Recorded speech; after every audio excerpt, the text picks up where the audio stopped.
Fa 10 anys que sentim dir que som un dels motors econòmics d'Europa. Ja va sent hora que això es vegi també reflectit en la inversió que es fa en l'educació d'aquest país, perquè des de fa com a mínim 15 anys d'ençà les retallades que estem hipotecant el futur del país, perquè no estem augmentant el tant per cent del PIB que s'inverteix en educació.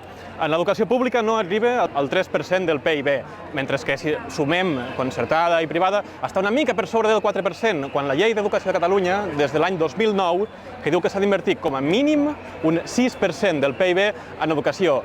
Això és vendre el futur de Catalunya. Tenim unes ràtios inassumibles, estem enxovadíssims a classes, no tenim prou recursos, tenim gairebé un miler de barracons als centres educatius de Catalunya.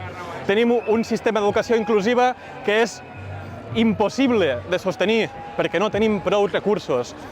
I a més, la intersindical també convoquem la manifestació d'avui i les que vindran per exigir al govern que es faci efectiva la vehicularitat del català a les aules del país. I més encara, quan fa ben poc va sortir una sentència del Tribunal Superior de Justícia de Catalunya que el que fa és acabar amb la vehicularitat del català tant a dins com a fora de les aules del nostre país. Quan aquesta sentència sigui ferma, haurem de sortir al carrer i mobilitzar-nos tots encara més per defensar la nostra llengua a les aules del nostre país.